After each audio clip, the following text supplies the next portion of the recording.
इंद्रियों पर कभी अधिकार नहीं किया, सदा इंद्रियों के अधीन होकर पापाचरण करता रहा, फिर पहुंच गया मृत्यु के समीप। फिर गया।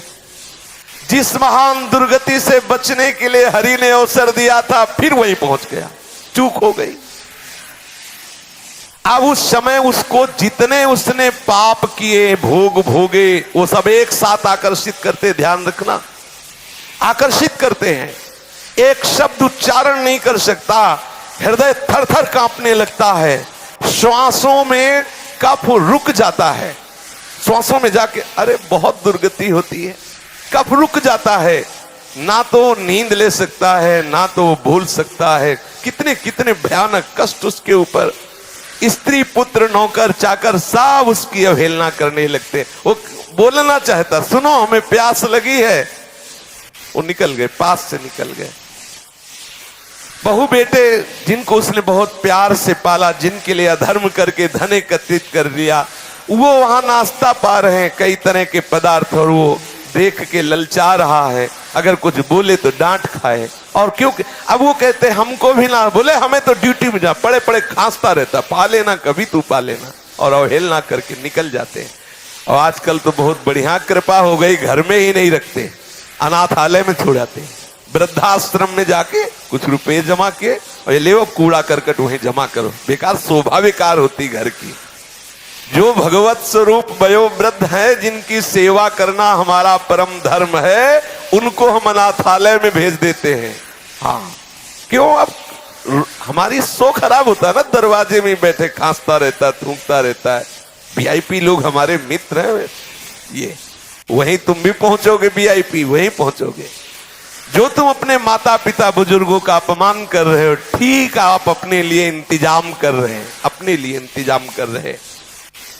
आहार विहार की भारी अंदर तृष्णा, बाहर कुछ है नहीं। परिवार के लोग डांटते हैं। हाँ, ये जवान बच्चे बूढ़े माता पिता को ऐसे डांटते हैं जैसे कोई बहुत घृणित नौकर से बात करता है। ऐसे चुप रहे, ऐसे डांट देते हैं। वो माता जिसने अपना वक्षा स्थल का दूध पिलाकर उसे बड़ा किया, जिसने उसे मल धोया, जिसने उसने अपने प्राणों की तरह पोषण किया, ठीक ऐसा जवाब देता है वही बालक जवान, उसका हृदय विदीर्ण हो जाता है। मैंने तो आशा की थी ये कभी प्यार से और कभी पास बैठकर उनसे बात भी नहीं करता। वो भयंकर क्लेश में जलता है।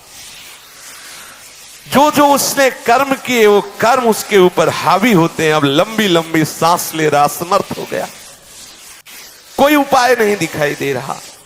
मृत्यु काल का समय आ गया। अब उसका दम घुटने लगा, शरीर कांपने लगा, बार बार मूर्छा होने लगी। ऐसी अवस्था में उसका चिंतन फंसता है, मेरे धन का क्या होगा? ये सब वो भोगेंगे जिनके लिए मैंने सब कमाया, वही मुझे गाली दे रहे हैं। ये धन भोगेंगे, मेरा धन भोगेंगे। वो चिंतन कर रहा पड़े पड़े, मेरे पीछे ये मेरी स्त्री कैसे रहेगी? क्योंकि इसने जीवन भर हमें प्यार किया, अब वो भी वृद्ध है, इसकी पता नहीं बच्चे देख रेख करेंगे कि नहीं करेंगे।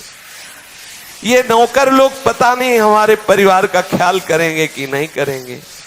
बड़ा बस यही चिंतन। एक ऐसे ही चिंतन किए, मरे तो कुत्ता बने आकर के, और अपने दरवाजे में छोटे पिल्ला बने। जब पत्नी को देखते कू कू करके, पत्नी लात मारती है वो, अब वो फिर उसकी तरफ तो लड़कों को बुलाती, ये दुष्ट डंडे मार को को करके भागता, तो ना रोटी मिलती है, वो घर की तरफ भागता, क्योंकि उसको ये था मेरा ही घर है ना। दुर्दशा होनी। छिपकली बन के दीवार में रंगोगे, घर वाले निकाल के मार डालेंगे, मारो इसको छिपकली, सांप मारो इसको, मारो, क्योंकि इसने भजन नहीं किया, अब आके घर में रहना चाहता है। ममता जनित चिंताओं से वो मरणासन मनुष्य व्याकुल हो जाता है। महाबलशाली भगवान यमराज के पार्षद जो भयंकर देह, केवल लघु शंका छूट जाती उनको देखने से। इतने भयंकर हैं यमदूत, ऐसे थोड़ी है।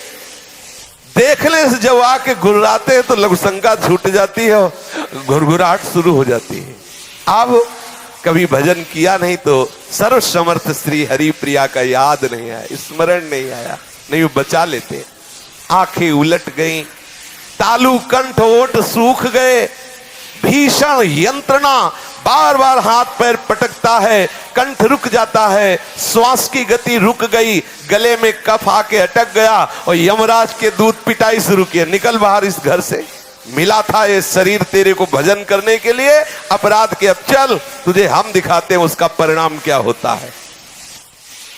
अब वो बड़ा व्याकुल, यम किंकरों की मार से व्याकुल होकर प्राण निकलते हैं, ऐसे नहीं निकलते। मृत्यु के समय अपार कष्ट सहता हुआ वो प्राण त्यागता है। उस मनुष्य को जो धर्म विरुद्ध आचरण किए, पापाचरण किए, यमदूत पीटते हुए, नाना प्रकार की भयंकर यातना देते हुए, घुड़कते हुए, घसीटते हुए उसे ले जाते हैं यमपुरी, जहां से ले जाया जाता है गरम बालू, अग्नि और नुकीले यंत्र लगे हुए मार्ग में, घुस जाए पैर में, जलती हुई भयंकर उस यात्रा को घसीटते हुए पूर्ण करते हैं। न पानी, न भोजन, न मार, ऊपर से चल रही वो भयंकर नरकों की यंत्रणा को भोगता है।